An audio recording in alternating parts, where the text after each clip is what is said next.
It's green? Okay. I blended myself.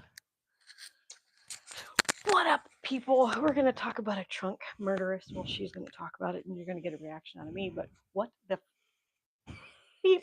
So the trunk murderess is actually a really, really interesting case. Give us the smackdown. Honestly, it takes a lot of twists and turns.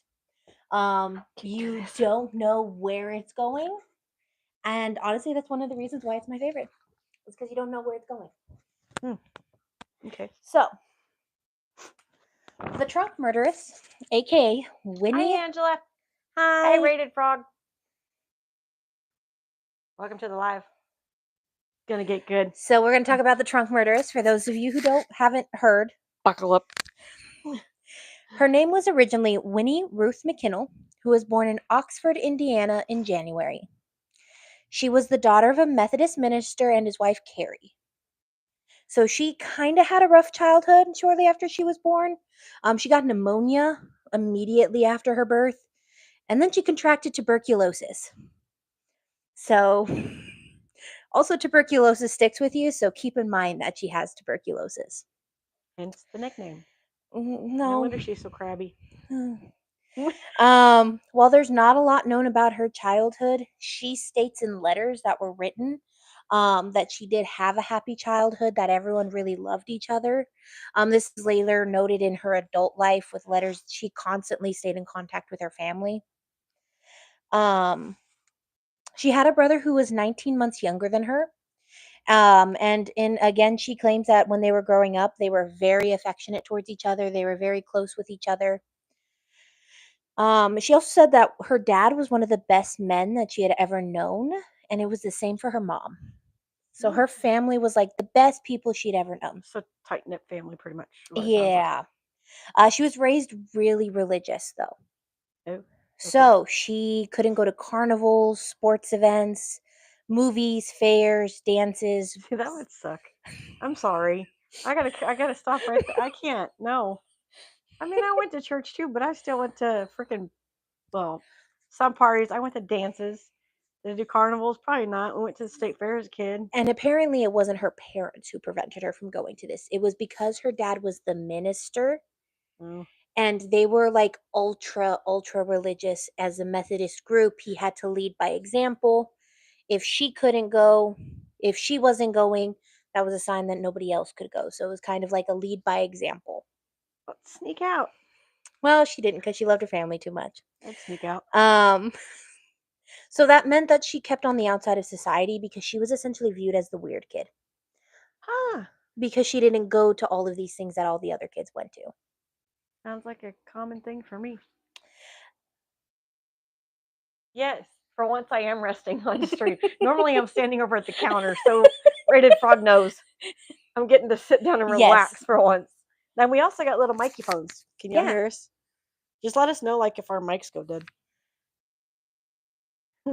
Okay, so meaning if you can like barely hear us, because we charge them and the light's green, but last time we did this, it went dead. Yeah. So there's not a lot of stories. There's some stories, not everyone knows if they're true or not, but one of the stories I found super, super interesting was that she really wanted a baby. And she knew that she wanted a baby when she was 7. She actually told everybody when she was 7 that her mom was having a baby. And with it being a really small town,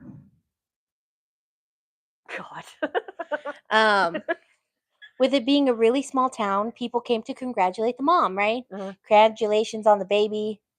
The mom had to tell them there was no baby. Oh. She was wishing for a baby. She was wishing for a baby, telling everybody her mom was having a baby when mom was never having a baby. Yeah. She's one of those. Well, she really, really wants a baby. Because then there's a story from when she's a teenager that she said she had accused her boyfriend of getting her pregnant, even though they hadn't been together. Sorry. She's one of those. She's one of those. What do you call those people? Well, it gets... Wish in one hand, poop in the other. See which comes out fuller. The crap's going to come out fuller because there ain't nothing in this one. It gets more, like I said. Ruth is wild. Obviously. Crazy. Her parents took her to a doctor for a checkup, and the doctor said she wasn't pregnant and that she hadn't been with a man before. That's what you call her. Crazy. That's, yeah, pretty much. So, Nuts. so her doctor had said she wasn't pregnant and she had never been with a man before. Why? She then ran away from home and she came back. And she said that she had been kidnapped and given birth, but she did not have the baby with her. Oh, good God. Uh, J. Dwight Dobkins, right? It seems she was a nervous child or woman. Nervous back then meant crazy. Mm-hmm. Look it up in the dictionary. You Because find her mind you, picture. this is like in the early late 1910s, early 1920s. Okay. So I thought she was gonna kidnap a baby. I know when I was reading through, I also thought she was going to kidnap a baby. See, and this is why I told her not to tell me what she's doing, because it's better reaction if you don't say what's going on and what you can give me the title. I also need you guys to remember the time frame because I'm about to tell you something that might be slightly upsetting.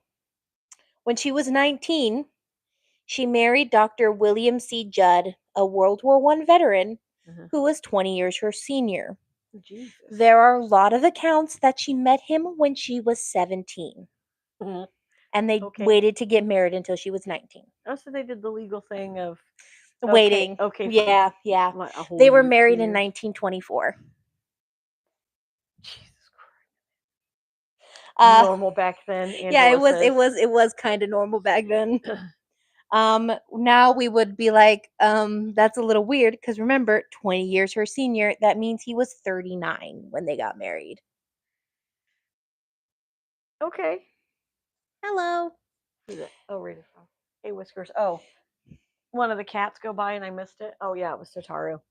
Okay, so she quickly learned that life was not like her parents had portrayed. So she had lived a really happy life, and her parents had basically shielded her from the world.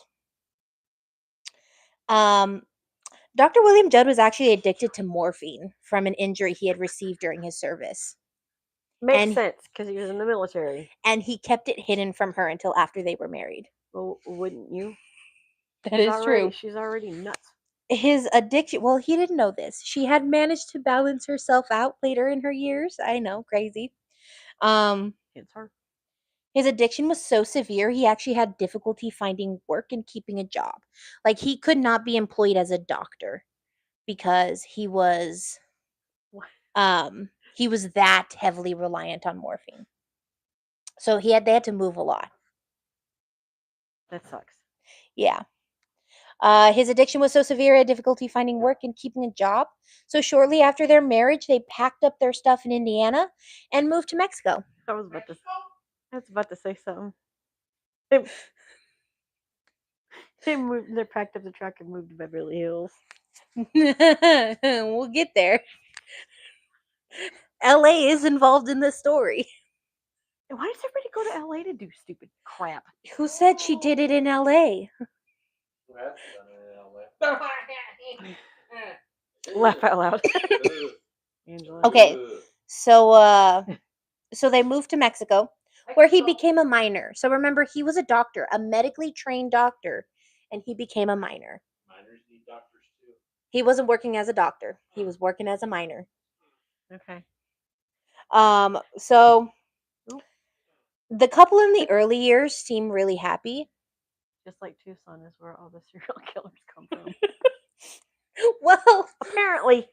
The couple of years in seemed really happy. Ruth wrote letters home saying that the couple was enjoying Mexico and that she was learning Spanish. Brain thought miner, not minor. Mining. Here, we'll say he got a mining job. He got a mining job. That so we don't confuse more people. He was enjoying that they were enjoying Mexico. They were learning Spanish, and that she actually really liked the people. After a couple of years of marriage, she would get her wish, and she became pregnant. She finally got her baby. She didn't have to imagine it this time. It actually happened. But due to her tuberculosis, she actually got really sick and had to go to the hospital in the U.S., where she sadly lost the baby. Which sounds about right, because tuberculosis is not fun to mess with. Nope, just me. Laugh out loud. Everyone else following along. Yeah. Yay for the baby. She she realized that her health They- was really bad and that she could never actually really have a child. Aw, So even though she really wanted her baby, she could never have a baby. that sucks. So after this, the marriage took a downhill spiral. She returned to Mexico, but because of the climate, it seemed to flare up her TB because of the humidity of where they were at. Jeez. And she became really sick Wait, at the so time. she went back to Mexico? Yeah, so they flew her up when she got really sick in Mexico. She went back up to the U.S. Okay. Because there was a bunch of tuberculosis clinics in the U.S. Oh, okay. Okay. Specifically in My brain's areas trying that to were catch up. really dry. Okay. Yeah. So yeah, my brain's trying to catch up. So she became really sick all the time. And at this time, William's drug addiction caught up with him and he was fired from his job as being a minor, which caused a lot of stress and put more strain on the relationship. Well, I mean, number one, okay, the dude's a military vet. He was in the military. He's addicted to morphine. Places are gonna drug test your butt. Oh no, it was just because he couldn't do the job. It wasn't that they were drug testing him. It's Or just he was just out of it too much. he was out of it too much. He was high all the time, probably stealing from his workplace Ooh, yeah. so he could fund his addiction. It was bad. Um she didn't let this show though. She actually never let her family know that her husband was addicted to drugs. Mm-hmm. And things weren't going well. Her letters were kind of written with a rose-colored glasses. Comparatively speaking, you said drug test or Like a more new, comparatively yeah. speaking. Yeah. Okay, makes sense. So she was and she wrote letters. She was basically like everything's great, everything's fine. There's nothing going My on. husband doesn't get high off of morphine and lost like 5 or 6 jobs. Yeah, Oh, yeah, hey, guess what? Can't have a kid because tuberculosis. exactly. She didn't want her family to worry about her. Makes sense. So in 1930, they decided to informally separate. And she moved to Phoenix, Arizona. Gotta keep them separated. Sorry. He was there. So she moved to Phoenix, Arizona, where it was much drier and hopefully better for her TB.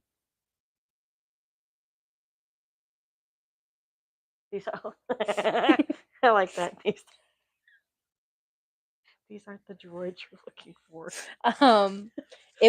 This was an insane time at the time because she would be away from her husband and she would have to provide for herself because her husband was going to a completely different location. He was going to LA. Oh, hi, Ma. We are talking about the trunk murderess. Yeah, so you're kind of in the middle of her life story right now. Yep. We're She's going to get to the good stuff here in a few minutes. uh so again, this was insane time. This was 1930s. Yep. So it was in the middle of the Great Depression. She has tuberculosis. Mhm. She's informally separating from her husband, who is going to move to LA. And she's moving to Phoenix, and she knows no one here in Phoenix. She's at work right now. Grandma is. Huh. So to catch up, Mom, everything that she just said, that her and her husband are formally separated because he was addicted to morphine and couldn't hold down a job. That's Yeah. why they separated. Yeah. So she would have to provide for herself. And separation was also a huge taboo at this time. Separating from your spouse was Oh yeah, huge. that was not allowed back then. If they abused you or did anything any way, shape, or form to you, you had to stay in the marriage. I know about that. Yeah. That stuff because we Yeah, learned about it that. was better to kill them with a frying pan than it was to divorce them. I'm going to be honest. How many country songs were written in the later times of killing your husband and burying him out in the backyard? Or I don't know what happened. I was just here and all of a sudden he just dropped dead. I slipped. Ding. I poisoned his food.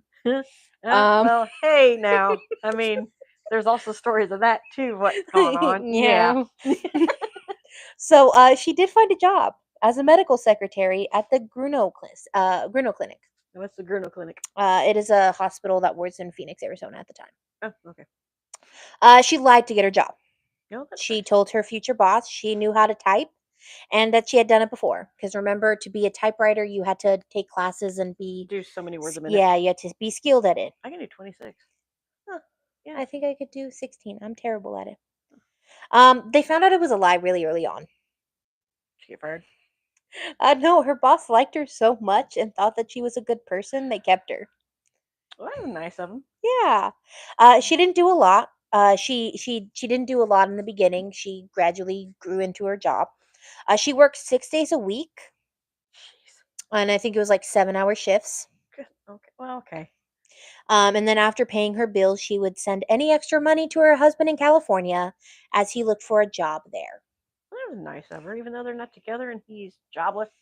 Yeah, he was probably using it to buy morphine though. Yeah, I wouldn't be surprised. So she actually developed a friendship with two girls that quickly became her best friends. Okay. So Agnes Ann Leroy, who was an X-ray technician, Agnes. I don't know why that name is so funny. Agnes. and Hedvig Sammy Samuelson. Oh, what? Wait, what? Go back. Hedvig Sammy Samuelson. Yes. What's wrong with that person's name? I think she was from a different country. That explains it right there. What? What was the name? When I looked it up, it was Hedvig Sammy Samuelson, which is Hedvig? Hedvig, Hedvig. Sammy Samuelson. Oh my god. Sammy Samuelson. But so it was technically Hedvig Samuelson, but she called herself Sammy to make it that it That was would make more it easier understandable. and not laughable. Just like Agnes Ann Leroy always referred to herself as Anne. Okay, that makes sense. So a lot of the times when I'm talking, because they are prevalent in the story. Okay. So the two best friends are prevalent. Okay. yeah, so Anne and Sammy are really prevalent. Okay. Also, The name. yeah, it's Poor wild. kid. Poor So kid. they quickly became friends and they bonded over moving to Arizona by themselves with no man around the same time. So they were like, oh my gosh, we all moved to Arizona. We all moved to Phoenix by ourselves, The no sisterhood men. of the traveling pants. Yeah, exactly. Ruth's husband actually moved to Arizona to live with them. And the four of them, two of them lived together. I think Sammy and Ruth lived together and had her own place. So eventually So pretty when much Sam and Ruth were yeah, they were said living his addiction. kind of, yeah. But William's drug addiction again caused a lot of problems for them. He was never home. He was either looking for a job or he was getting high. So he was just roommates. Yeah. Yes, roommates. So the roommates were also really going through it. They were roughing it. Sammy had TB too, and Oh. she actually had to check into a sanatorium in Oregon because things weren't going so well for her. Not only that, people that have tuberculosis, are they not supposed to live together? No, so technically, if you have tuberculosis, it's fine if you live together. If you don't have tuberculosis and you live with someone who has tuberculosis, you're super likely to get it because the way Okay. you spread tuberculosis is coughing, it being around someone who excessively coughs around them, or drinking raw milk. Oh, okay. I'm just gonna put that out there. Okay, raw milk. We're also not going to talk about how there's a TB epidemic in the Midwest right now. One of the states has an outbreak of TB. Which one? You brought it up. I know. I think I hate to say I think it's Kansas. Of all places. Yes, Kansas. Got some TB going on. So be careful. Yes. Don't. Yep, and another has measles. Yeah, Texas has measles. Oklahoma, is there anything you want to catch? Maybe a tornado actually, or two? Oregon has a outbreak of dysentery. Oklahoma, do you want to catch anything? Because I feel like you're being left out. I feel like it's the Oregon I hope you Trail. don't get anything. I'm just saying, measles. You got some tuberculosis New up Mexico also has some cases of measles. It's not just in Texas. I doubt you all can hear that, but it's the yelling of a game. Ooh, you late. Hey, y'all. Currently eating, so and is the fan sandwich. Okay, we're good. We're down with that. Okay. Enjoy your food. So Sammy had TB too, so she had to check into a sanitarium in Oregon because things weren't doing so well for her. She wasn't doing well. And Casino del Sol just had neurovirus. Yeah, it's a wild time to be alive. So actually, fun fact: Anne moved with Sammy. Oh. And Okay. Anne actually moved with Sammy to help take care of her and be there for her. But Sammy doesn't have tuberculosis. Sammy has tuberculosis and doesn't have tuberculosis. Well, Anne's gonna get it now. Yeah, Anne's probably going to get it. They never found out. That's just a hint. They eventually moved back to Phoenix, and all three of them were reunited and all lived in a small apartment together. All three of them. Yep. Partners. This led to well, it led to a lot of petty arguments between them because the only one working was Ruth. Sammy didn't have a job and also didn't have a job. So Ruth was providing for all three of them. Jeez. Um so finally Anne got her job back and Ruth moved out into her own apartment. So Ruth is living on her own. Um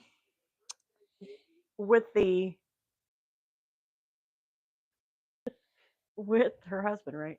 no, her husband's Still in California? still in California. But I thought he moved in with them. He did, and then he moved out. Okay. I was like, wait a minute. Well, There's a there's man in this story. well, the thing is he disappears a lot, and so like during this time frame it's unknown if he was living with her or if he was just coming and going. Because as I'm about to reveal, Dun dun dun. some shady things were happening.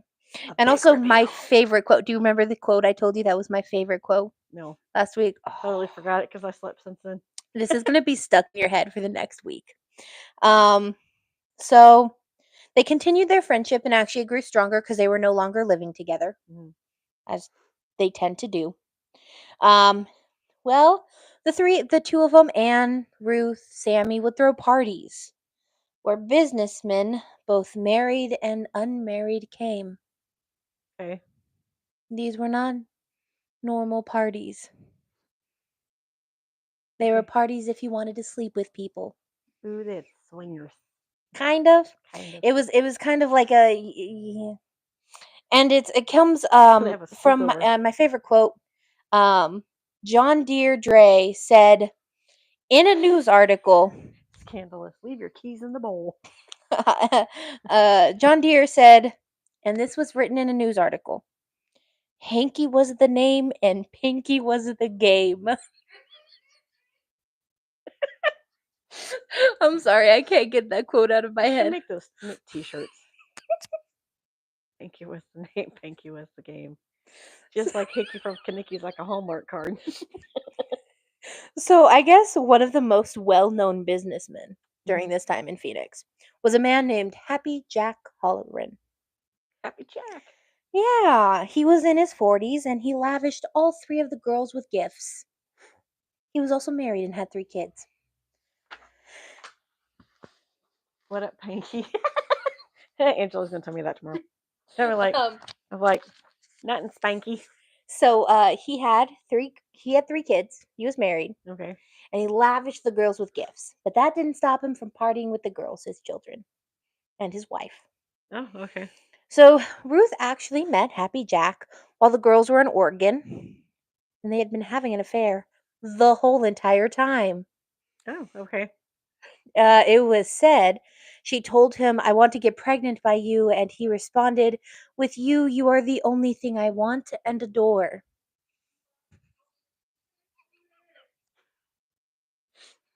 Okay. Liar. She realized he was also partying with Anne and Sammy, and that led her to believe there was something going on between them. Is there going to be a murder afoot? I have a feeling. And at this point, Anne and Sammy thought something was going on with Jack and Ruth, so everyone was really suspicious of each other. Scandalous. Now, that concludes the background. We're about to get to the murder portion. Yeah, the mortar. The mortar. We're going to get to the mortar. So on October 16th of 1931, Anne and Sammy invited Ruth for dinner. She said she was busy with work, but really she had a date with Jack. Happy Jack wasn't going to be happy. He never showed up. So after a couple of hours of waiting, she got upset and walked to her friend's house and had dinner with them. She told them, "Oh, I finished my business plans. I finished work early. I decided to come and hang out with you guys." You can come out. Or not. She's like, "I've decided to come out with you guys." She didn't tell them that she was planning a date with Happy Jack. Okay. So the party ended at midnight. And they said, "Stay here and don't walk home in the dark." Because again, Phoenix, this is also time they don't have street lamps. Nope. So it's dark. Um, and then actually, this is just what people suspect. The whole entire thing I've told you is just what people suspect. No one actually knows what happened this night. Because Ruth tells different stories every single time. Okay. So Ruth said a week after she was arrested, she wanted to confront Sammy about her bad mouthing Anne. And that Sammy got so upset by this, she shot Ruth in the left hand. And she said she struggled for the gun with Sammy, and it fell. And then Anne picked up an ironing board and started to strike me with it. And while she was being struck, she picked up the gun and shot Sammy, and then she shot Anne. It's right there. It's right there. Give me a minute. It's right there. Trying to iron out their problems. I told you it was right there. I had to think about it for a So second. in another version, she and Sammy got into it, and it got so heated, Ruth stabbed Sammy with a bread knife and then shot her while they were fighting for the gun. And then Anne was hitting her with an ironing board again, and Anne was shot. So either way, she shot them both. Wasn't able to iron out the problems the first time. Had to do it twice. So those are two different Jesus. encounters that Ruth tells. Both of them, she gets shot in the hand, and both of them, she ends up shooting Ruth and Sammy. Ends up shooting Anne and Sammy. Okay. But this is actually not what the defense thought. Okay. The defense thought something completely different. They thought that Ruth had gone, they had all gone to bed that night, and that Ruth went, "You know what? I didn't like both of them." And she ended up shooting both of them in their sleep. That would be more likely. And that the reason the reason Sammy had a gunshot wound in her hand was because she put up a defensive hand, went through her hand, and then she was shot again. Yeah. So The though some say if you put all of Ruth's stories together, including the version that she wrote to her husband in a letter that was never sent and was used in court after the murder, the story actually goes she stayed there the night, and the next day an argument broke out. She says she set up Happy Jack with a woman from the clinic that she knew had syphilis. Oh my God. What? Angry much? Jesus. And she was telling them this. You And don't show up to our date, I'm gonna give you syphilis. oh no, this was before the date. What the freak? And is it because he was seeing all three of them that she was okay. yeah. And she knew he had syphilis, and she was telling them this, and Sammy said, "I'm going to tell Jack, and he will have nothing to do with you." She said, "I will shoot you if you tell him." And Sammy went into her room, grabbed her gun, pointed it at Ruth, and a bullet grazed Ruth's hand. Ruth then grabbed a bread knife in the midst of the shock and stabbed Sammy, then shot her and shot Anne. Oh wow. So this is the story she stuck to later on. And again, it was a letter that was written shortly after the sequence of events. So most likely it's probably the most accurate. So she sent that one to her husband in California. Yes. But it never got sent out, so he never knew what actually happened because they intercepted it before they could put it in the It didn't even get sent to the post office. How they find the letter is actually insane. There's more. There's more. That's why we went live. Because there's more. I'm gonna go put some meatballs on while you're okay. I'm gonna listen and react over there. Well, no, I'm gonna need you to be sitting for the part that I'm about to tell you. Oh, okay. Well, let's talk about something then. So yeah. I will tell you how they find the letter is the most interesting because they find the letter just in one of the places she was hiding out, because she ends up being on the run for a little bit. Well, yeah, because she just killed people. Well, it's not because she killed people she goes on the run. What? It's the part that came after. What? You gonna say hi to Because, I everybody? mean, even if you look at the case, you could argue it was self-defense Come on. Yeah. because Sammy pulled the gun on her first. So there's a legal argument there. Well, yeah, because she threatened her and told her. If you But say or that's do not the anything- part that made this the most notorious case in 1931.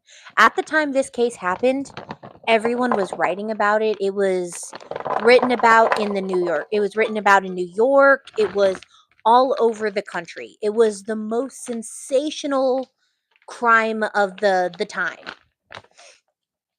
because of what happened after the murders. Yeah. So We ain't got much space in here. I'm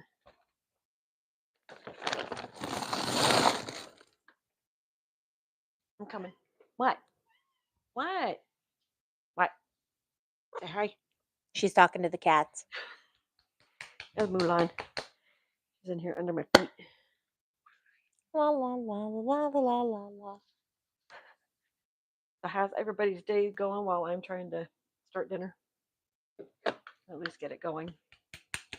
Hopefully everybody had a I'll good let day. you know if somebody responds. What happened? I'll let you know if anyone responds.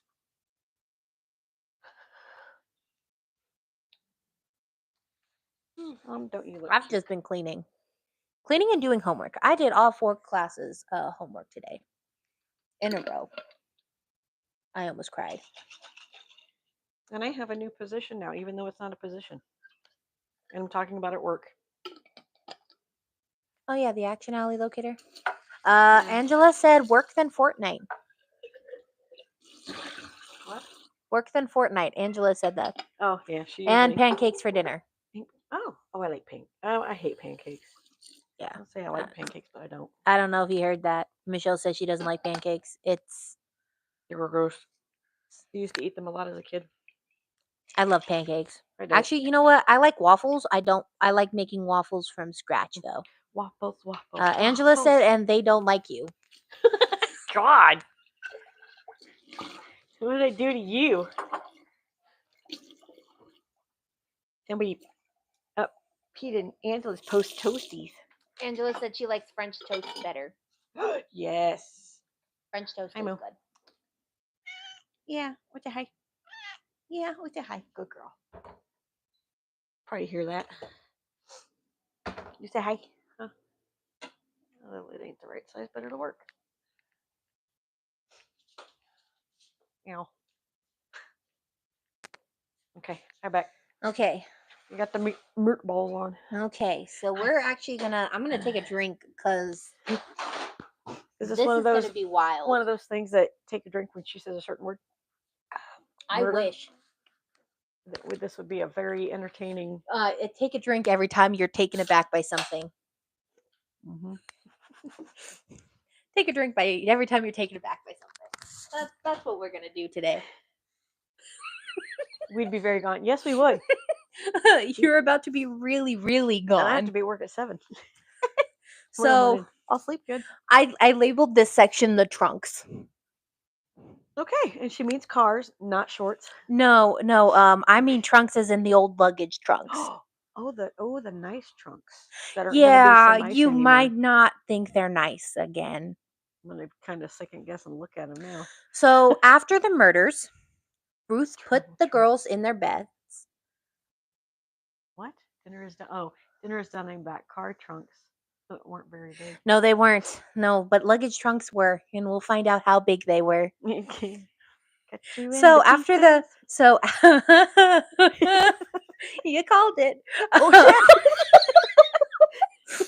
So after the murders, she put Anne and Ruth into their beds and then cleaned up the apartment the best she could. Yeah. And then went to work the next day. Not 2 people, 1 person. She came back to the apartment after she went to work. Okay. And loaded both bodies into Anne's steamer trunk, where she then had them moved to her own apartment, where she cut up Sammy's body. Happy Jack? What happened to Happy Jack? We getting there? Oh, Happy Jack you'll find out a little bit about what happens to the end of Happy Jack. Oh, okay. Oh, so you know there's an end. He actually gets to live a really happy life, even though it's all his fault. Typical man. Just kidding. That's right. No, he's not. You're gonna hate him at the end of this. Oh, okay. Good. I get to hate someone. So she cut up Sammy's body, put her head, torso, and lower legs, uh, and the remaining body parts into smaller suitcases and a hat box. And she kept Anne's body in the trunk. Okay, this is how I'm picturing all this going down. Hat box. What are you gonna put in there? A head. So she was ahead of that one. Wow. Yeah. And then smaller suitcase? And smaller suitcases. So that means it had to have been the arms and legs and those. And the torso was probably in the big trunk. Yeah. So she booked a ticket to California on the Golden State Limited, which was a train that went from Phoenix to LA, and she checked the trunks into the train under her name. And back then they didn't open that stuff. But it's probably horrible smelling later. The trains that got to LA, the train finally got to LA, and then eventually you meet a man named Jay Maps, who was the luggage handler. Now, Maps found a foul odor and fluids, which he thought were blood coming from the trunks. So he went to his manager, Arthur Anderson, of the train, saying, "I think there's contraband deer meat on the train." Deer meat? Okay. Apparently, transferring deer meat across in trunks was actually really common back then. Okay.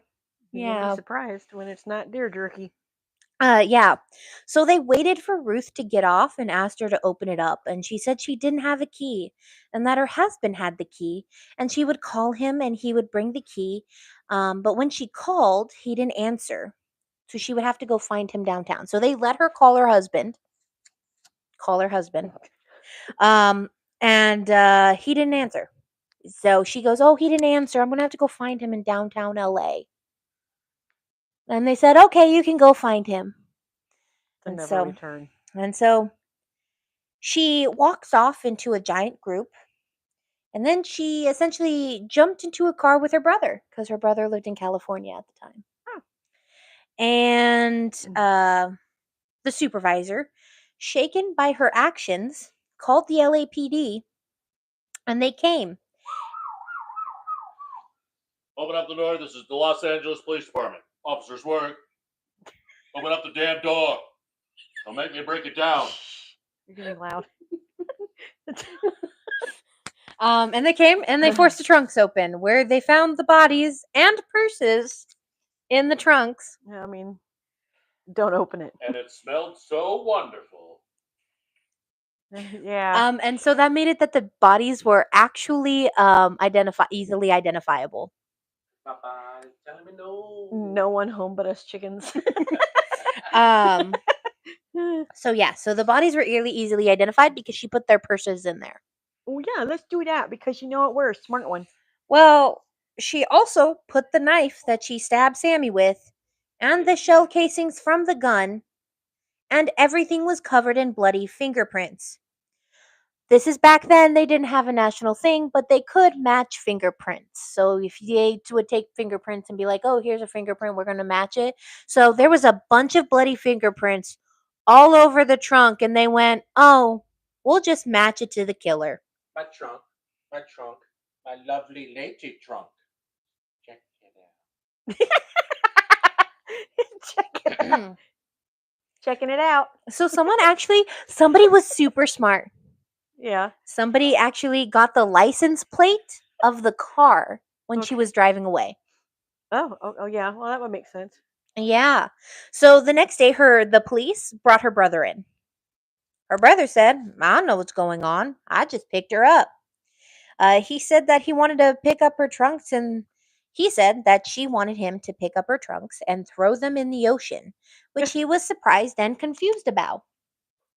But he was willing to do it. Give me that. He was what's that? It's a TikTok audio. He's like, I don't know where we're going or what we're doing. Yeah. I can't tell you what we're doing. But I need you to do it with me. Whose So car an are we taking? accomplice? Like an accomplice? Yeah, he was all in to help her. So she told him the less he knew, the better it would be. He said that he was suspicious and that he actually looked into the suitcase and saw a barred body part that nearly made him faint. So she managed to take the hat box and the smaller suitcase off of the train with her, Well, but yeah, she 'cause left the heavier trunks there. yeah, because when you get onto a train, John and I just found out last year that you have carry-ons that you can take onto the train that you don't have to check in, but the other luggage you do have to check in because it has to be taken by the train crew to put it on the train.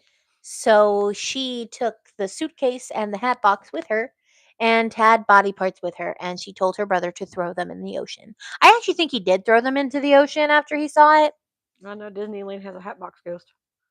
I don't know. Uh, so he drove her downtown, gave her a $5 bill, and then left her on the side of a busy road. Wow, a $5 bill. Well, back then Yeah. money wasn't. He said, I hope she gets away. She had to do it, you know? No, you don't know. Do you know the whole story of what your sister did? No, you don't. No, I'm gonna. He No. was really like, I got my sister's back no matter what. She can Okay, do no I'm wrong. gonna. Leroy, don't have my back. Just let me fall. It's okay. So she actually hid out for several days. It's like okay, because I know her family was a tight knit family. We got to go back here.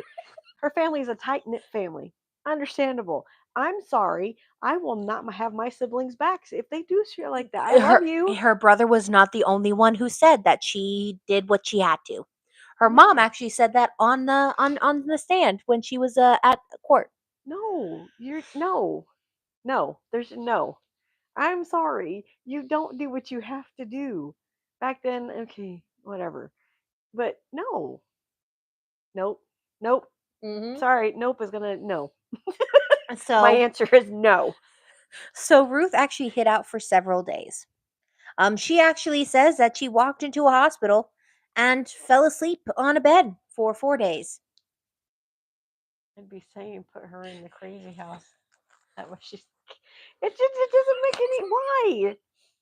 You're pretty much an okay. Number one, you became an accomplice because now you had the head and the smaller body parts in your car. You picked her up.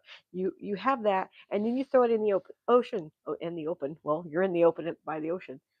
So now he's an accomplice, and then all they can say is, "Oh, she had to do what she had to do." No, she didn't have to do it. She did it because she got jealous because her friends were also sleeping with Happy Jack, the dude that had a wife and children. No, Yeah. this no. Yeah. I'm agreeing with Angela on this one. Stick her ass in the nut house. Well, we'll get to that. So What is wrong, so John? she walked into a hospital, according to her, These are going to be good. I'm just going laid to put this late. This is good. This is going to get good. laid down in a hospital bed and fell asleep for 4 days. And no doctor, no nurse, nobody just checked in on her. She just walked into a hospital and fell asleep on a bed for 4 days. Maybe it was something that they were used to. Maybe like drunks and druggies did that. And so they Maybe. maybe thought that she was just. So, all while she was on the run, there was a lot of media coverage, Mhm. and there were so many people who didn't believe she'd do it alone and that she had to have some sort of help. Brother. Her Possible. no, like when it came to the cutting up of the bodies and the moving of the bodies, getting them to the train. But then who would help her with that? We're going to find out, aren't we? I will get there. So her husband wanted to distance himself from the idea of being the partner. So he actually went to a reporter and said that she needed to contact him and call him to tell him if she was okay. Um, Trying to be like, hey, this is how she is, who she is, trying to get in the media, Give them like trying, a rundown. yeah, because the police wouldn't let him help. He wanted to help track her down. He wanted to find her, but the police would not let him help her. Because it probably will be like an emotional Yeah. thing. So They also called this the greatest police hunt of all time during this time period. Oh, okay. So she apparently woke up and left the hospital to call a doctor to deliver a message to her husband. She wanted to call a doctor to give the letter to her husband. The letter I mentioned before where she wrote what occurred. Okay. The doctor said, "No, Ruth, I know you're on the run. Turn yourself in." So he tried to get her to at least turn herself in because. Yeah. She then started walking around aimlessly, and she overheard a woman say that Ruth's husband wanted her to call this number, and she did. She found a phone, she found enough coins to call, and she called him. And he told her in Spanish that they're going to meet her with an attorney and that she had to turn herself in. Okay. So she actually turned herself in at a funeral home. They met her in front of a funeral home and arrested her. Okay. So part of the terms of turning her in was that she would get psychiatric help. Oh, apparently she needs it. But instead they put her in a jail cell. The state thought it would have an easy case. Well, I'm also going to mention uh oh, I wrote it. I was smart. I was real smart when I wrote this. So the state thought they were going to have an easy case. Uh-huh. That she had gone into their rooms at night and just shot them. But she ended up her claiming self-defense in that letter threw a wrench in the plan, especially because she had scratches on her arm and face. She had a gunshot wound in her hand, and the bullet was still in her hand and actually it had gotten gangrenous. Ew. Yeah. Ew. So the police found the letter mentioned earlier where she had previously been hanging out. Okay. So they were like, "Oh, cool." She wrote that she got to get it to it. So when she wrote the letter, she actually, when she was talking about cutting up the bodies, she said that she said to herself repeatedly, "I gotta get to it unless I'll be hanged. I gotta get to it unless I'll be hanged," repeatedly. Huh. She also said that she did what any decent woman would do. No. I'm like, I can't. And then I'm gonna try to. Nope. She tried to fight extradition, but was sent to Phoenix. And over 3,000 people waited to see the trunk murderess as she arrived. Like, woo, yay, or hanger. Like I said, this was the most sensational murder of the time. Okay. So everyone was hearing about it. The county attorney said that he wanted to try her separately for each murder. So she was found not guilty on one. She would get charged on the second, and he wanted to give her the death penalty. Okay. She firmly believed that it was Jack's fault because if they had never gotten together, they would never have fought, and there would actually be no reason to fight because they would have never be fighting over a man. Way to go, Jack. Yeah. All your fault. God. Not the fact that she's a little. So right before the trial, she actually changed her tune. She said, "Jack still loves me, and he would save me," saying he had written to her saying he would visit me, but there's a warrant out for his arrest. There was no warrant out for her arrest. She was just kind of being delusional.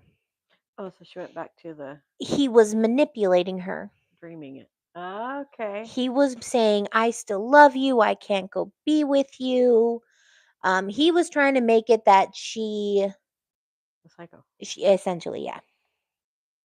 Actually, a lot of people thought Jack, I don't think I actually mentioned it, thought Jack was actually her accomplice for a good little while. Because they said no woman would have the strength to cut up a body. No woman would have the physical strength to do what she did. Yeah, So if you she have enough, had to have a man's help. if you have enough, whatever. Don't get me started. If you have enough adrenaline running through your body, you don't need no damn man. Yeah, so Come on. yeah, so they were like, "Oh, she couldn't have killed him. She has to have had a man's help." And so a lot of people thought Jack was a man's help. Jack actually got his own trial because so many people believed it, and it was labeled a mistrial. He was set to go because there was no evidence stating that he helped her. Of course, there's no evidence because he didn't help her. Yeah. So, He might have been the cause of her going nuts to kill them. saying, yeah. So basically, she was starting to get delusional. The trial was Starting? the Starting? uh, Well, hold on a minute. Wait, no. wait till we get to the trial. You said starting.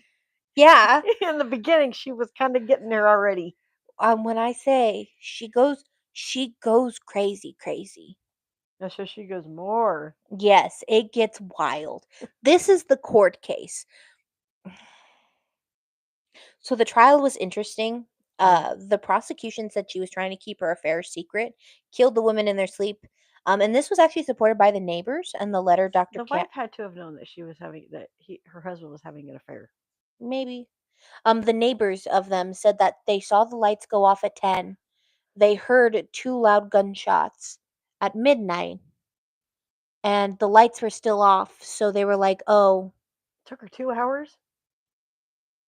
If the lights went out at 10, they didn't hear a gunshot until midnight. Was she drawing up a plan of what she was going to do? maybe that was the defense's Or was idea. she I mean, the 2 hours? If you're going to kill somebody, you're going to kill them right away. You're not going to wait the 2 hours Maybe unless she you're was waiting for them to go to sleep and be like asleep. that, and then drawing up a plan of, oh, this is what I'm going to say my story is, like go over a story in her head, which makes her even more delusional because Yeah. there was more than one side to the story because she couldn't keep the story straight. Yeah, so but that's what My the brain defense was hurts. arguing. Yeah, well, that's what the defense was arguing, right? Well, Dr. Catton, who was the doctor she was seeing, they were trying to see if she was clinically sane No, or clinically insane. insane So in the Dr. Catton midbrain. was called, and before he reached the witness stand, she yelled at him, saying, "I won't have you near me." She started screaming at him and yelling at him as he was walking up. She also jumped out of her chair. I can't speak. Jumped out of her chair saying, "You talked about me and you stay away from me." Probably because he had talked to the prosecution and the media. So she was like, "You talk to people about me. I don't want you near me." And she started yelling and screaming at him. He did eventually come back, but he came through a different door where he was not so close to her Okay. because they were worried that she was going to jump over the table and attack him. Oh, jeez. Um, She was showing her true colors. he stated that he believed she was sane. She was completely sane. And she could handle jail time. This is what Okay. people so this is exactly what people wanted because this was the biggest crime in the US at the time. Okay. So people were excited to hear about Happy Jack. They wanted to hear about him. They wanted to talk about him. I don't want to talk to Jack. He was actually a witness for the prosecution. Okay. But surprisingly he was never called to the stand. Okay. And when asked why Jack was not called, the attorney said, "I must have overlooked him. He was my witness, I'll admit that." How do you overlook a witness? They're on the witness paper. You give it to the judge. You give it to the other people in the court. How do you overlook someone? Is he a leprechaun? Is he a midget? No. Grown ass freaking man. How do you stupid people in this? I'll admit that. No. This is the let me go back to the 1930s and punch him in the face and see if he overlooks him again. He's the invisible man. How do you overlook someone? A lot of people said that him being called to the witness stand wouldn't add anything. They just wanted him on the witness list to get under Ruth's skin. No, I would have brought his ass in because if you bring him in, then you're really gonna get under her skin. Well, this is right about the time that Ruth actually started to get worried that she was going to have to serve jail time and they wouldn't prove she was insane. Oh, boo-hoo! Shouldn't have done what you did. So she broke free from the jail matron's guard and fled into the hall, supposedly yelling at her brother quickly, "Get my attorney, the sheriff is telling the witness what to say," as she was running. So I want you to picture someone running down the hall, looking at you as they're running, saying, "Get my attorney. Get my attorney, the sheriff is telling the witnesses what to say," as she's running towards an exit. No.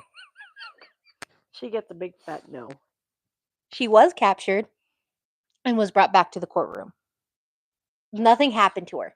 Nothing happened to her because of that outburst. Not like now if you run out that you're fleeing. Yeah. The defense used the irresistible impulse doctrine and basically said it was temporary insanity, saying she was not sane while she did it. The prosecution said that she was sane and she was aware of her actions. She was not sane when she killed 2 people.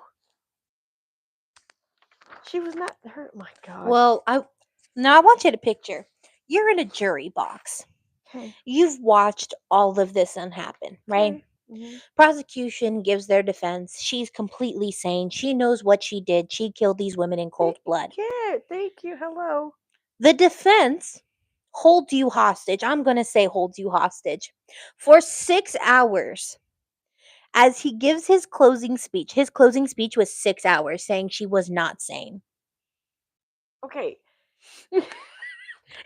6 hours. She knew what she was doing. Okay. She's acting insane, but I also think she is partially insane.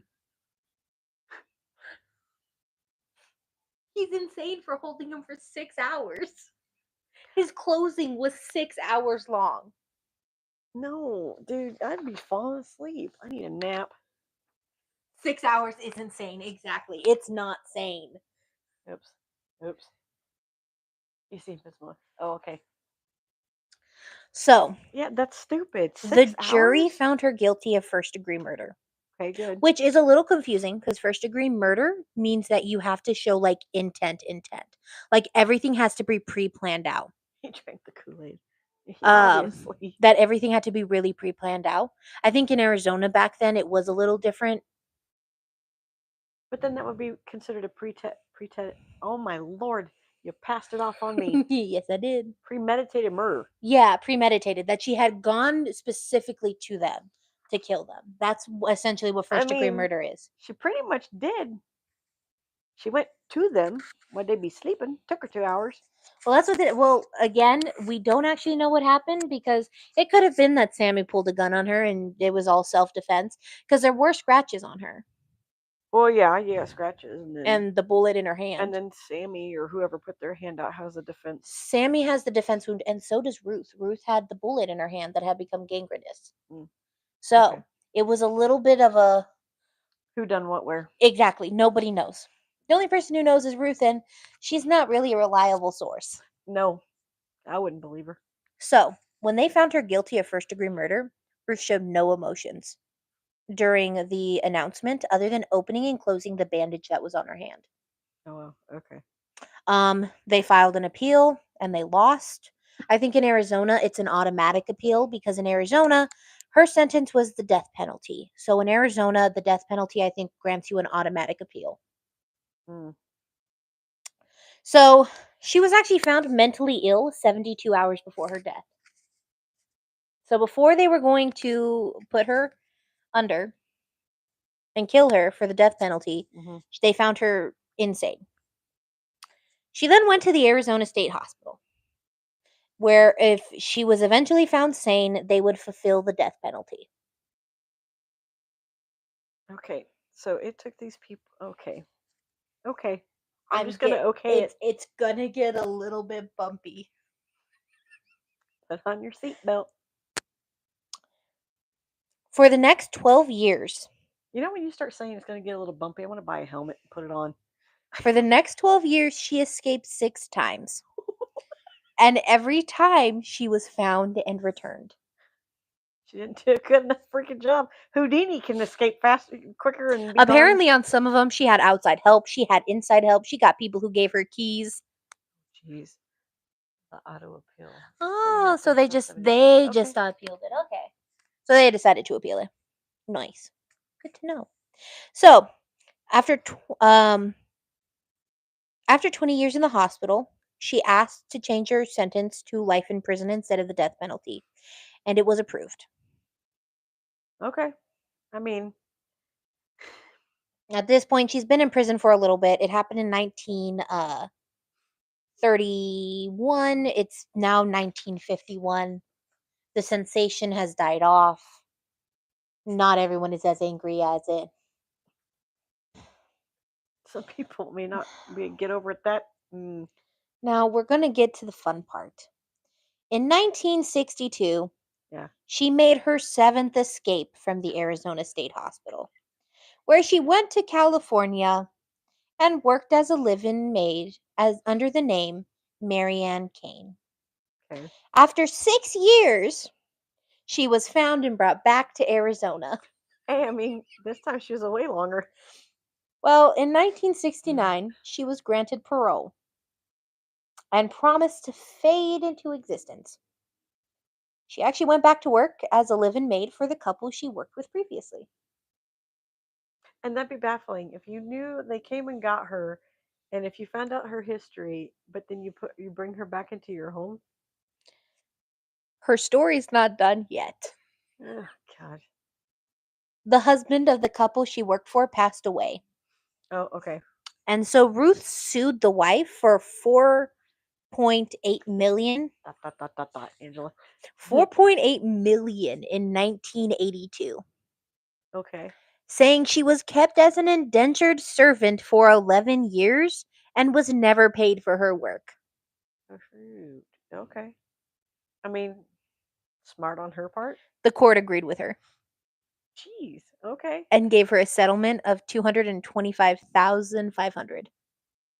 I mean, if she wasn't getting paid, there's not much you can do about it. After that, she kind of faded into existence, Oh wow. and she eventually died in Phoenix, Arizona on October 23rd in 1998. Dang, I was 18. I was born September 1st, 1998. So September, October. I was a month old. I was almost 2 months old. Wow. I mean, okay. Nut job lady that one was hoping to have a baby, saying her mom did, but mom was never pregnant. Then turns around and says, "And my boyfriend got me pregnant." Nope, I ain't pregnant. I'm just a psycho. Kills her two best friends because they were in love with Jack, because Jack was spending time with them. I'm just summing the story up. And then he's like, no, I don't want nothing to do with this. She waits till at 10 o'clock at night, lights go out, waits 2 hours, then kills the girls. Or she got into an Or she argument got with into an him, argument with them. where she stabbed Sammy after Sammy pulled a gun on her, and she shot them both after Anne hit her with an ironing board repeatedly. Which is, I don't know how that's going to work, help iron out your problems. Because obviously it didn't. Because look at where she ended up. The ironing board got me. I'm gonna be honest. You have a news reporter writing about the parties that these girls would throw, saying Hanky was the name and Pinky was the game. Yeah, I don't get the ironing board. Why would you pick an ironing board? Those things aren't light; they're heavy. Well, I think they back then had portable ones. Well, yeah. I think she was bored of the situation. Yeah. Yeah, she was bored. Um, But even then, and then in the heavy. courtroom, she tries escaping. Nothing happens to her. She like runs down a hallway. But now She if you escapes the mental institution 7 times, and one of them she's gone for 6 years. again, that's pretty. I mean, it's pretty smart right there to be gone for 6 years and not get caught. Yeah, and like apparently the That's other time sweet. she escaped was like wild, like walking like Hi. the train Yeah. tracks and everything like that. There's not much known on her other escape attempts other than the one where she escaped for 6 years. But the whole fact she works for a family and works for a family, gets picked up. They don't say nothing that we know of, apparently. But she gets back out, goes back to the wife after the husband died, and then sues the wife for money she was never paid. Smart on her part, because obviously they never did pay her. Yeah, I guess Happy Jack died a couple of years after she went to prison. Oh, wow. If I remember correctly, Happy Jack died shortly after. Was he heartbroken? No, I don't think he was heartbroken. It might be his wife found out and hated him. Took a skillet to the head. That's what you get, Jack. That's why what? And it was so sad because she had a good childhood too. She's not like these other murderers you see where they had terrible childhoods. She had a good childhood. She Yeah. even says it was a loving household. Oh yeah, the syphilis where she tried to give syphilis to Happy Jack. That's too funny. That's taking petty to a whole other Here, level. honey, here's some syphilis. That's taking petty to a whole other level. That's. I mean, you're shooting blanks. Because obviously Jack didn't get syphilis. It's wild. Yeah. When I first found out about Ruth, I was like, this has got to be a fictitious story. There's actually people who believe that Winnie took the fall for it and it was actually Happy Jack. I think there's like a whole entire theory that it was Happy Jack who murdered the girls and she ended up taking the fall for it. I mean, we'll never know. Yeah, we'll never know. Nobody's ever gonna know what happened because there's too many stories. Yeah, she never kept her story straight. Which usually people that lie can't. Yeah, They and always switch it and change it. the only people who were there with her, well, they're no longer here. They probably met her somewhere after she died.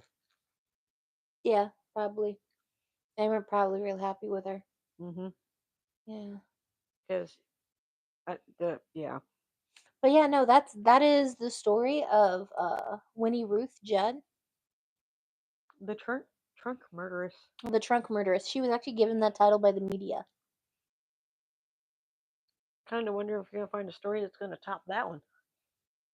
Depends. Do you want a single murder or do you want a serial killer? Ooh, what do you guys want? Ask them. Put in the comments what you want.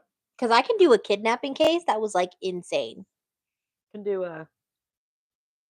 what'd you say, a single murder? Yeah, I could do like somebody who murdered somebody.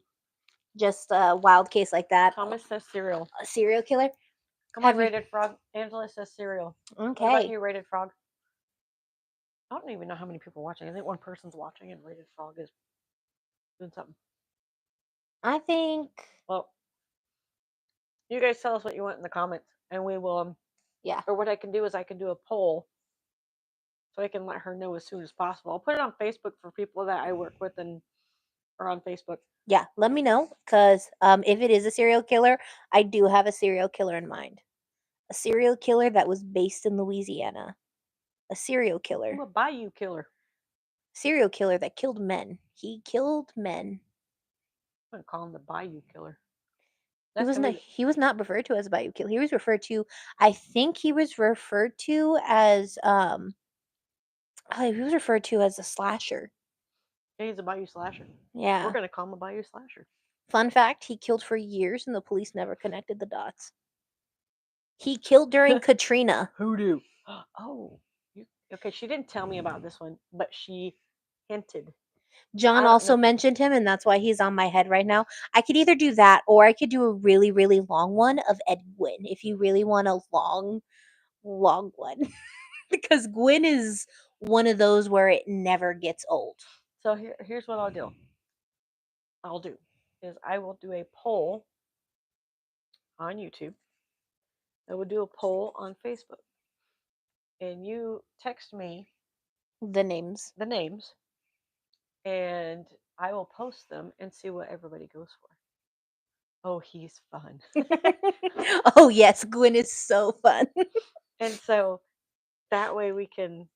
Yeah, that way, because I'll do the kidnapping too. I'll include the kidnapping. I'll do the murder. Jack is my fave though. Jackson. We'll get to Jack. We're gonna do Jack, and then I think after Jack, we're gonna do H.H. Holmes because there's theories that H.H. Holmes and Jack the Ripper were the same person. It's been discredited because they have found out who Jack the Ripper is, but there is still that theory that they are the same person. Also, their kill types are not the same. Yay! It's just all like, yeah. So we'll do that, and I'll give you the names. I'll bring up. Give me 4. Just do 4. I'll do the kidnapping case, and I'll do a case where I recently heard about it. Apparently, the killer keeps coming up for parole, and the family keeps fighting against it. Don't forget the Boston Strangler. Oh yeah, was also speculated. Yeah, that's true. Well, if we do 4 names, I think we should save Jack the Ripper and H.H. Holmes for later in the year. Yeah, we're gonna save them for later. We're gonna save them for spooky time. That's gonna be In September. October. Yeah, because it's gonna start yeah, spooky season. coming down. Yes. And I'll mention who actually they have found out who Jack the Ripper is. For those of you who haven't, I think who isn't a ripperologist. I think I think that each year we'll come up with try to do a new person Yeah. for spooky season. But I will, the single victim, she was, the victim that I could talk about is, You're right. True. It is true. Spooky season is year round. it was a brutal killing, and the murder, it goes up for parole every year, and Okay. the family has to fight against him getting parole Oh wow. because because also it's just a messed up case. So there's a kidnapping, there's that one. There's a Ooh, Louisiana. Black Dahlia is good. Well, the Black Dahlia is good. That's a good one. That is a good one. I don't like that one, but because it's sad what happens to her. That one I do know about. So you're Yeah. not going to Well, surprise might me. also talk about the Cecil Hotel eventually. Know about that one too. So that one That won't one's surprise wild. me. But that one, we'll talk about the Bayou Killer, and I'll get his actual name, the name that they referred to him as, and then Ed Gwynn, because you can never go wrong with starting about the most used man in popular media. I mean, you have the way you two were talking about this guy, and I know you're not saying much. I'm kind of interested to know about this person because I don't know nothing about this honestly, person. because he's based off of for Psycho. The movie Psycho, Norman Bates is based off of Ed Okay. Gwynn. Okay. You have, I think even Leatherface might be also based off of Ed Gwynn. Oh, okay. Virtually every single serial killer, Never seen either one of those movies. any time you see a killer that is way too attached to his mom, that's pretty, you can bet he's going to be based on Ed Gwynn. Oh wow. Okay. He and his mom had a way too unhealthy relationship. So send me 4. Yeah, apparently. He leaves her up in the freaking It was she's mommy all and him. crippled and dead and looks. No, Send me 4. I'll send you the 4. Send me the 4, and I will post them on both. Do a poll. I have to remember how to do a poll. Because fun fact, Ed Gwynn isn't actually a serial killer. Fun fact, don't tell me no more. I won't. But fun fact, just so y'all know, Ed Gwynn technically not classified as a serial killer because he didn't kill 3 people.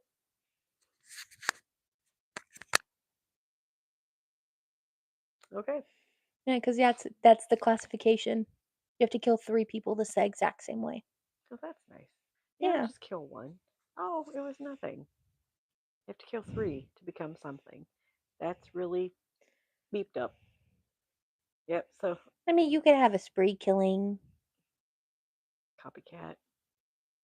Yeah. Yeah, give me 4. I'll post them on both. I'll make sure they both match. So that way one doesn't say like 3 of the same name and 1 off. Yeah. Then I'll do the other ones. He was a mass murderer. Do you love how we're both doing this at the same time just to read? Well, technically, Ed Gwynn was not a mass murderer. Technically, judging off his case, he was just somebody who had an unusual obsession with dead bodies. And become a mortician. Is it mortician? Yeah, mortician. Yeah, okay, thank you. I got it Fun right. fact also, I'm going to mention this. I found out recently. I'll forget by next week. I found out recently that a lot of the people in in the 1920s and 1930s where they're talking about people who run the mortuaries and who are coroners, some of them didn't have the job qualifications to be the coroners. They were put there by their family members because it was classified as a position of power. So they'd be like, you know what? I'm going to give my cousin the coroner position. Yeah. Even though he had no idea how to be a coroner. Right, like. Oh, sorry. And it wasn't until recently they made rules and regulations that you had to actually know your way around a body. I was gonna say because you got to take anatomy and all that fun jazz. If you don't know now you do. A body. Yeah, I'm trying to get the words out, but it's not happening. Yeah, now you do. Back in the day, you didn't always have to. True. Now it's like you have to. All right, kids. Too many mistakes. This was fun because that. She gets a big fat no. That's all she gets from me. No. The trunk murderess. The most insane story I've heard more insane stories. But most insane female murderers I've heard of. Just the constant escaping, I never. the This was fun. Laugh out loud. And by the way, is Bayou Strangler. Yes. Okay, there we go. I'll go Bayou with Strangler. that. Okay, go with that. You know what? This was fun. What do you mean, Thomas? Fun? It It's was because you were fun. late. You didn't get to hear the fun parts. It's your fault. When she was 7 and told everyone her mom was pregnant. Yeah. Dude, he can go back and watch it. Yeah. So it was fun. It was actually fun because of the natural reaction. See, now do you guys like that? Natural reaction. She doesn't tell me nothing about what she's going to read and I what she's give going to her go off. slight tidbits. True, I was late. Laugh out loud. I give her slight All is tidbits. forgiven because Like you were eating, so I forgive you. like when I did the whole I told her because I started writing it last Monday, and I was like, Hanky is the name and Pinky was the game, and she forgot it. Miss all So the crazy and now realizes I love this shit. So does this one. Okay, let me give you a little tidbit on why we're doing this podcast. Yay. Okay, I wanted to do this because she loves talking about this stuff as well, and not everybody does. I could be coming home from work and she'd be like, "You want to hear a fun fact?" Not really, but go ahead. And I'm not being mean.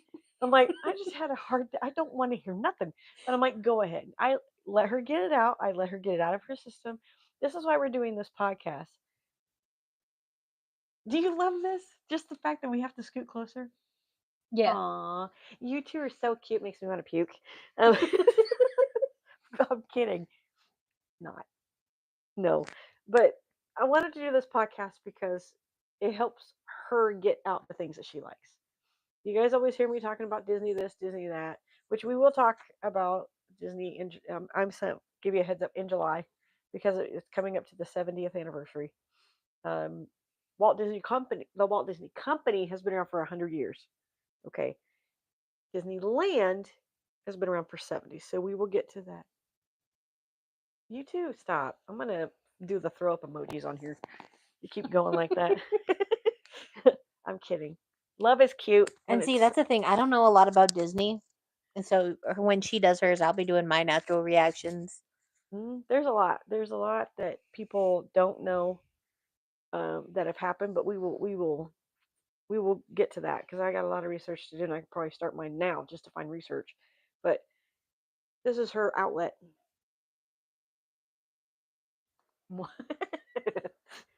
This is her outlet to share what she knows and what she's knowledgeable on, and things that I don't know. I didn't know anything about the trunk murderess. My type of stories are Edgar Allan Poe. Um, oh my God, Sherlock Holmes.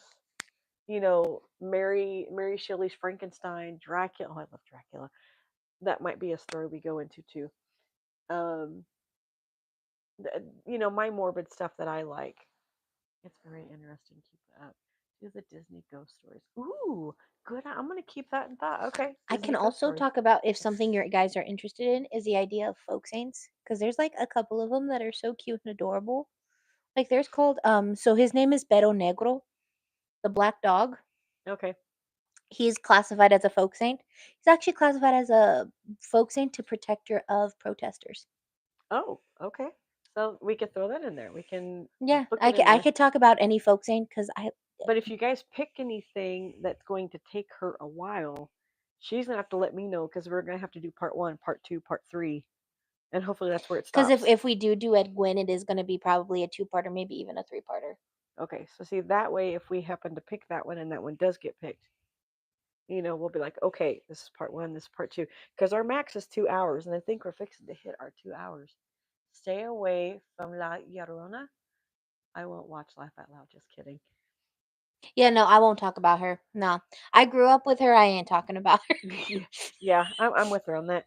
But we'll do 4. We also live right behind a wash too. Yeah, we do. That's true. I'm not We're not inviting gonna that deal bad with that. juju in my house. No, not here. No. So we'll do 4. We'll do 4 on here. I'll do 4 on Facebook, and we will see. And it'll automatically probably share to Instagram because I have them linked. Um, I can also put them on TikTok Yeah. to see what people think we should do. Just to make sure the car doors are locked. Overwashes. Yeah, I don't blame you. Yeah.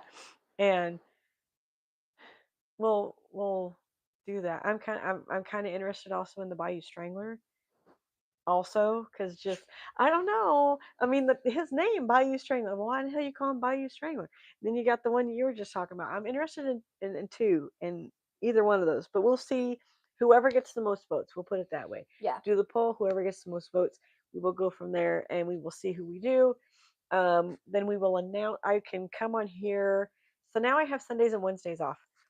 If we find out by Wednesday who you guys want us to do, or who you want us to talk about, then I will come on Wednesday and do a short live saying, "All right, guys, this person won it. This is who we're going to talk about." It'll be a little, Yeah. real short little video that I can do. Because since you work on Mondays, I Mm. can go ahead and either type it up slowly throughout the week and then type it up all Monday morning, so it's all Yep. in my head. So if anyone has any questions, Yep, it is it's there. permanently in the brain. So yep. So okay. All right, guys, we are, I think, pretty much hitting our 2 hour mark because we started this at what, 4:05? No, not 4:05. That's a lie. I was at the store still. Yeah. Around 5. Yeah. So, and what time is it? I don't know. 6:30. Okay, Yeah. so we're an hour and a half. Not bad. Yeah. Not bad. So now we know how long we can do the longer stories. About an hour and a half, 2 hour max. Thank you, Angela and Thomas, for jumping on here, and Rated Frog. It was good to see you again. Yep, when we get off here, I will finish dinner. I gotta make dinner. I've seen a recipe, so we're gonna try it. And then next Monday, we'll have the new story. Wednesday, I will let you guys know who it was that we will be talking about. So enjoy your evening. Thank you all for coming on here. Again, thank you to my moderators. I appreciate you guys very much. Even though nothing happened, it's okay. This was still fun, and it was a good live. I know it's a little dark because I closed the curtain. Um, So love you all. Thank you. Please like, share, like, share, and subscribe. Good God, we're only drinking Sprite. Hey guys, Promise. the You new know what? strawberry kiwi. You know what? I will next time, if there is something that is mentioned repeatedly, I will make it a drinking game. Make sure I'm off the next day because I do have to work. Make sure I'm off the next day. Ooh, didn't have to go boarding on anyone. Ooh, that's a good one too. Lizzie Borden. I know about that one. So, all right, guys, love you all. Thank you for joining us. We will see you next Monday. I will, like I said, I know I'm repeating myself like a repeater. Let y'all know by Wednesday who we will be discussing and who we'll be talking about. All right, guys. See you later. Have a good one. Bye. Bye. Boop. Love her too.